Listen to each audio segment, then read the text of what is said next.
Namaste students, today we are going to start practice set 1.3 part 2 and the fifth sum is in trapezium PQRS, PQ parallel to SR and AR is equal to phi AP. त्यांनी काय दिलेलं आहे AR is equal to phi AP and AS is equal to phi AQ. Then prove that SR is equal to phi PQ. Now in trapezium PQRS, PQ parallel to SR दिलेला आहे त्यांनी आणि जर आपण PR इज ट्रान्सव्हर्सल घेतली ह्या PQ parallel to SR आहे त्याची ट्रान्सव्हर्सल जर घेतली आपण तर we get these two triangles are congruent by alternate angle. बघा जर तुम्ही हे PQ काढलं इथे आणि SR काढले PQ SR आणि ही PR जर तुम्ही ट्रान्सव्हर्सल घेतली तर तुम्हाला इथे P आणि R हे अँगल कसे भेटतात कॉन्ग्रुएंट भेटतात कारण ते अल्टरनेट अँगल असतात. So right here angle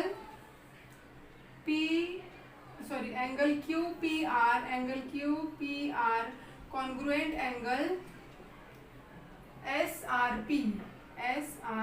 reason काय लिहिणार तुम्ही अल्टरनेट अँगल.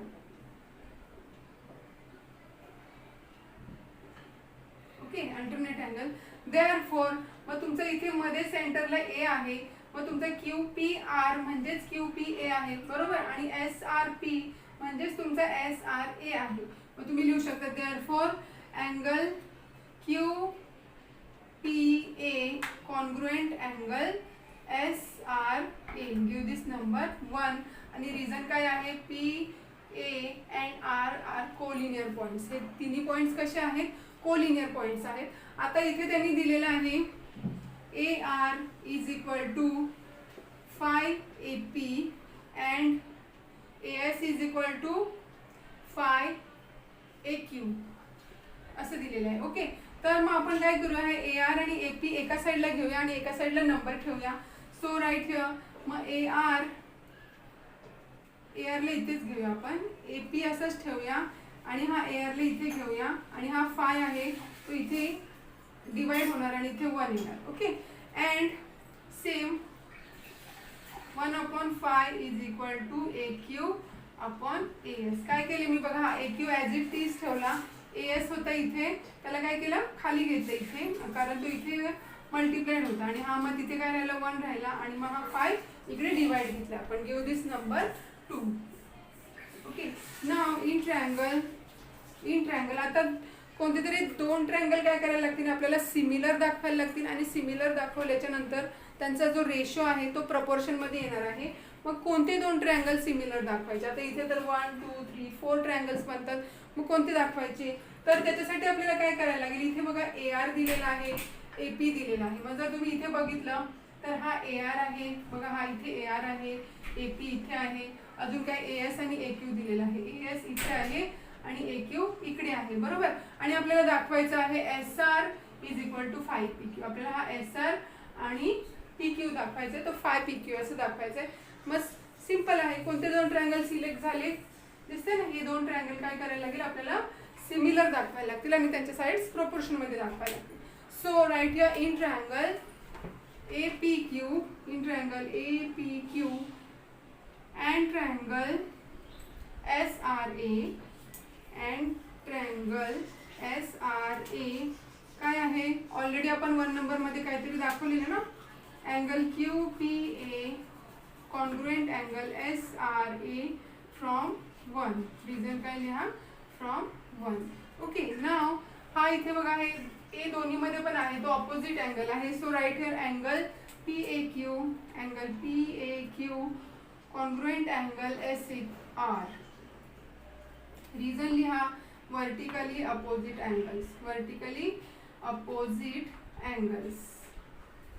देअरफॉर आता हे दोन अँगल्स आपल्याला त्याच्यातले कॉन्ग्रुएंट मिळाले म्हणजे ते दोन ट्रायंगल कसे झाले सिमिलर झाले. Therefore triangle PAQ similar triangle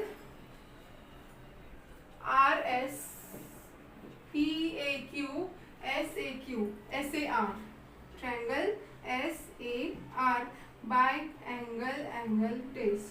okay आता साइड्स आपल्याला प्रोपोर्शन मध्ये लिहायच्या आहेत पण त्याच्या आधी त्यांचा ना ट्रायंगलचं तुम्ही करस्पॉन्डन्स लिहून घ्या. काय लिहून घ्या करस्पॉन्डन्स जर तुमचा रॉंग झाला तर तुमचं काय होतं, त्याचा रेशो रॉंग येतो. म्हणजे बघा आता इथे पी आहे, आपण इथे पहिल्यांदा पी लिहिलेला आहे, P A Q. Okay, P A Q लिहूया.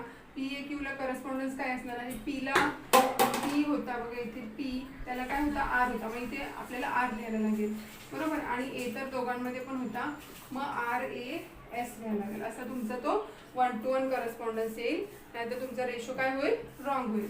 मग राईट हिअर आता हे दोन ट्रायंगल आपल्याला कसे मिळाले, सिमिलर मिळाले. आता आपण त्यांचा रेशो लिहून घेऊया. P A upon R A is equal to A Q upon A S is equal to P Q upon R S is equal to P Q upon R S. आणि याचं reason आहे congruent sides of similar triangles. Okay, आता इथे बघा 2 नंबरमध्ये आपण AP upon A R, म्हणजेच इथे बघा एपी अपॉन ए आर काय होता 1/5 होता, इज इक्वल टू अजून काय होतं A Q upon A S also 1/5 होता, मग is equal to P Q upon R S. Reason काय लिहा, फ्रॉम टू. ओके, समजते. हा रेशो ऑलरेडी आपण काय केला होता, इथे सेकंड नंबरमध्ये आपण तो फाइंड आउट केलेला होता आणि ते गिवन होतं ना, मग तिथे 1/5 भेटला आणि हा रेशो भेटला पी क्यू अपॉन आर एसच्या इक्वल. मग therefore 1/5 is equal to P Q upon R S. Okay, आणि आपल्याला प्रूव्ह काय करायचं आहे, मग आपल्याला प्रूव्ह करायचं आहे S R is equal to 5 P Q. मग काय करा, हा एस आरला इकडे घ्या, आर एस म्हणजेच एस आर असतो ना, S R is equal to हा 5 इथे घेतला, 5 पी क्यू क्रॉस मल्टिप्लिकेशन केलं, मग this is prove. Okay, easy question होता. Let's move on the next sum. In sixth sum, there is a trapezium and CD parallel to AB and CA and DB are their diagonals which intersect at point O. आणि त्यांनी दिलेलं आहे BA is equal to 20, DC is equal to 6 दिलेला आहे आणि OB is equal to दिलेला आहे 15 आणि OD काय करायचं आहे, आपल्याला फाइंड आउट करायचं आहे. तर मग आता काय करायला लागेल, त्याच्यासाठी आपल्याला कोणते तरी 2 ट्रायंगल आहेत ते सिमिलर दाखवायला लागतील आणि मग त्या सिमिलर ट्रायंगलच्या साइड्स असतात त्या कशा असतात, प्रपोर्शन मध्ये असतात. Okay, so right here in trapezium ABCD side AB parallel to DC आणि AC जर आपण त्याचा ट्रान्सव्हर्सल घेतला, बघा इथे आता हे डायग्राम काढून दाखवते मी तुम्हाला. इथे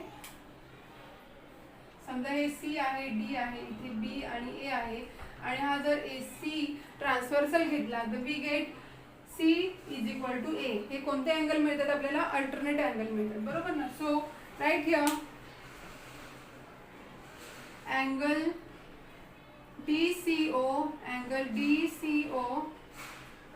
DCO कॉन्ग्रुएंट अँगल BAO नका लिहू, DCA angle DCA congruent angle BAC.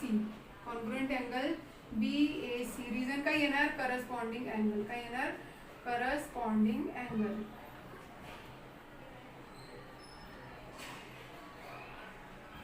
Okay, मग therefore DCA आहेत बघा, DCA म्हणजेच DCO आहे ना, DCA इज इक्वल टू काय आहे, DCO कॉन्ग्रुएंट अँगल BAC म्हणजेच BAO आहे, अँगल BAO. रिझन काय येणार, कारण हे COA कसे आहेत, कोलिनियर पॉइंट आहेत ना, COA हे 3 पॉइंट कसे आहेत, कोलिनियर पॉइंट आहेत, म्हणून आपला DCA is equal to DCO आला आणि BAC is equal to BAO आला. मग ह्याला तुम्ही नंबर 1 द्या. ओके, नाव इन ट्रायंगल. आता आपल्याला कोणते तरी 2 ट्रायंगल काय करायचे आहेत, सिमिलर दाखवायचे. मग कोणते 2 ट्रायंगल सिमिलर दाखवायचे, मी आधीच्या सम मध्ये तुम्हाला सांगितलं की त्यांनी साइड्स दिले बघा, इथे BC दिलेली आहे 20, पुन्हा OB दिलेली आहे 15, ही फाइंड आउट, ही पण 6 दिलेली आहे आणि OD फाइंड आउट करायची आहे. म्हणजे आपल्याला कोणते 2 ट्रायंगल सिमिलर दाखवायला लागतील, हे 2 ट्रायंगल काय करायला लागतील, आपल्याला सिमिलर दाखवायला लागतील. मग so right here in triangle काय लिहा, COD अँड ट्रायंगल AOB काय आहे, आपण 1 नंबरला जे लिहिलेलं आहे तेच लिहूया, angle DCO congruent angle BAO from 1 and हा ओ आहे, दोन्हीकडे पण आहे ना हा ओ, तो कसा आहे अपोजिट अँगल आहे. मग तिथे लिहा COA, angle COA congruent angle AOB. Reason काय येणार आहे, vertically opposite angle, vertically opposite angles. Okay. मग आता हे दोन अँगल्स आहेत ते आपल्याला कसे भेटले, कॉन्ग्रुएंट भेटले. मग आता ते ट्रायंगल कसे असणार आहेत, सिमिलर असणार आहेत. मग इथे लिहा देअरफॉर ट्रायंगल कोणते घेतले होते आपण, COD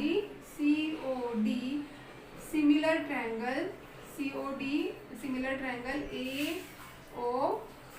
AOB. रिझन काय येणार, angle test of similarity. Okay. समजते. आता इथे तुम्हाला कधी पण ना करस्पॉन्डन्स चेक करायचं, नाहीतर आपला रेशो रॉंग होतो. मग करस्पॉन्डन्स कधी पण लिहून घ्यायचं. इथे COD लिहिलेला आपण ना, COD ट्रायंगल COD आणि 1 to 1 करस्पॉन्डन्स. C ला काय होता, C ला होता A ना इथे. मग A पासून स्टार्ट करायला लागेल. O ला तर Oच होता, O आणि O होता. मग AOB म्हणजे आपलं हे बरोबर लिहिलेलं आहे इथे. मग देअरफॉर आता जे सिमिलर ट्रायंगल असतात त्यांच्या साइड्स कशा असतात, प्रपोर्शन मध्ये असतात. मग therefore CO upon AO is equal to OD upon OB is equal to CD upon AB. Reason काय लिहिणार तुम्ही, corresponding sides of similar triangles. Okay. मग आता त्यांनी ज्या व्हॅल्यू दिलेल्या आहेत त्या आपण काय करूया, सबस्टिट्यूट करूया. मग काय दिलेले आहे, आता त्यांनी बघा AB दिलेला आहे, DC दिलेला आहे, OB दिलेला आहे. म्हणजे हे दोन रेशो घ्यायला लागतील. मग right here OD upon OB is equal to DC upon AB. हे दोन रेशो आहेत ते मी घेतले, हे दोन रेशो. मग let's substitute the value. OD किती दिलेला आहे, OD तर फाइंड आउट करायचा आहे. OB आहे 15 आणि DC किती दिलेला आहे 6. AB इज इक्वल टू 20.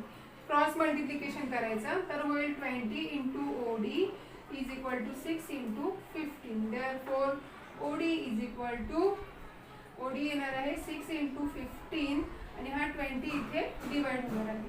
मग इथे 5 3 जा 15, 5 4 जा 20, 2 2 जा 4, 2 3 जा 6. Therefore OD is equal to 3 3 जा 9 upon 2.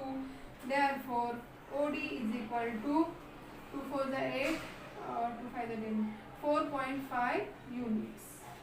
याला बॉक्स करायचा आहे. Okay. Let's move on the next सम. तर क्वेश्चन नंबर 7 मध्ये त्यांनी एक पॅरलोग्राम दिलेला आहे आणि point E is on BC. Line DE intersect, बघा DE लाईन DE कुठे आहे, DE इंटरसेक्ट रे AB. ही AB ला काय करते, इंटरसेक्ट करते इन पॉइंट T मध्ये. AB ला इंटरसेक्ट करते पॉइंट T मध्ये. We have to prove that DE upon BE is equal to CE upon T. आता हे पण प्रूव्ह करण्यासाठी आपल्याला काय करायचे, दोन ट्रायंगल सिमिलर दाखवायला लागतील. Okay. So first right here in quadrilateral ABCD मध्ये काय दिलेलं आहे त्यांनी, AB पॅरलल टू DC आहे. काय आहे, AB पॅरलल टू DC, कारण तो पॅरलोग्राम आहे, बरोबर की नाही.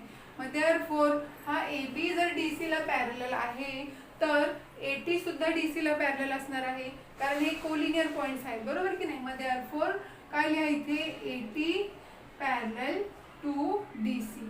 रिझन काय लिहायचं त्याचं, A B and T are collinear point. समजते. नाव जर आपण ह्याच्यामध्ये आता हे दोन पॅरलल आले बघा, हे A आणि हा इथे, हा A B आणि T आणि हा आहे C. तर ह्या दोन लाईन मध्ये ही कोणती होती, DC लाईन होती. ह्याच्यामध्ये जर आपण विचार केला तर ही लाईन पॅरलल आहे, म्हणजे हे दोन ट्रायंगल्स आहेत ते आपल्याला कसे मिळतील, अल्टरनेट अँगल मिळतील. बघा इथे Z बनतो ना, इथे हा इथे B च्या इथे आणि हा C च्या इथे, हे दोन ट्रायंगल आहेत ते आपल्याला मिळतील alternate angle. So right here take BC as a transversal. या इथे take BC as a transversal.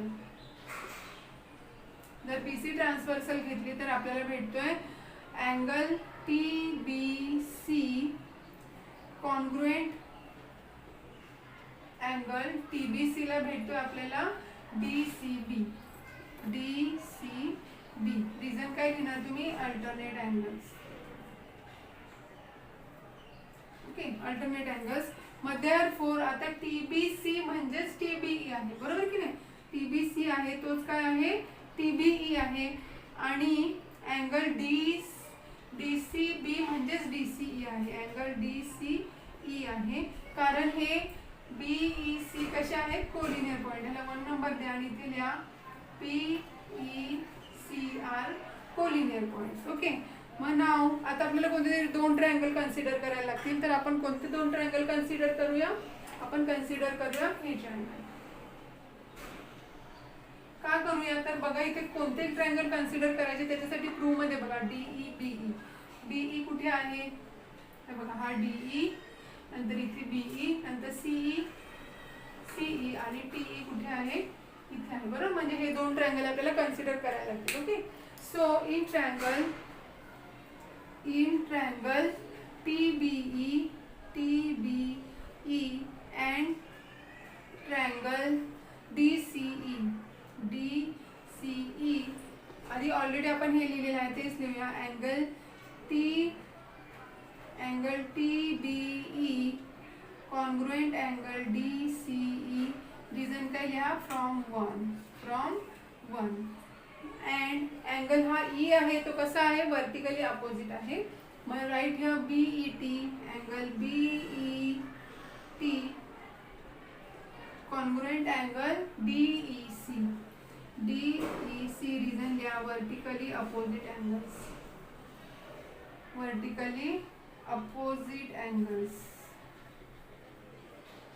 Okay, मग देअरफॉर आता हे 2 ट्रायंगल झाले ते कसे झाले? सिमिलर झाले angle base. Therefore triangle TBE similar triangle DCE. Reason लिहा अँगल टेस्ट. आणि आता हे अँगल टेस्ट लिहिल्यानंतर मी तुम्हाला सांगितलेलं आहे की तुम्ही 1 to 1 करस्पॉन्डन्स कधी पण चेक करायचा. तर इथे आपण लिहूया ट्रायंगल DCB, ट्रायंगल DBE लिहूया, ट्रायंगल DBE आणि 1 to 1 करस्पॉन्डन्स ट्रायंगल लिहूया DBE ला. बघा इथे ह्या फ्रॉम 1 आणि 2 मध्ये बघा B ला होता C ना, B ला काय होतं? तर इथे होतं TBE. सॉरी मी चुकून इथे D लिहिलं. इथे काय होतं? TBE. हा TBE आणि DCE होतं. मग इथे काय येणार आहे तुमचा? TB अपॉन DC, नंतर BE अपॉन CE आणि नंतर येणार आहे TE अपॉन DE. मग आपल्याला काय हवं इथे? DE upon B, D into B हवं आणि ते C इंटू T हवं. म्हणजे आपल्याला हे 2 रेशो घ्यायला लागतील, बरोबर ना? मग therefore BE upon CE is equal to TE upon DE. हे 2च रेशो का घेतले? कारण आपल्याला प्रूव्ह काय करायचं ते त्याच्याकडे लक्ष ठेवायचं. मग ह्यांचं जर क्रॉस मल्टिप्लिकेशन केलं तर तुमचं येणार आहे BE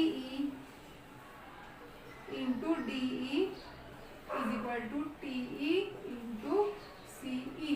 ओके, झालं प्रूव्ह. तर ते TE आणि CE थोडंसं उलटं आले तर ते बरोबर लिहून घेऊया. आणि DE आधी होतं ना, मग देअरफॉर इथे जे प्रूव्ह दॅट मध्ये होतं तसंच तसं लिहूया DE इंटू BE. म्हणजे बघा हा DE आपलं थोडंसं उलटं आलेलं तर ते सरळ करून घेतोय. आणि इथे होतं CE into TE. CE into TE is proved. Okay, तर पुढचे सम्स आहेत आपण ते नेक्स्ट व्हिडिओमध्ये बघूया.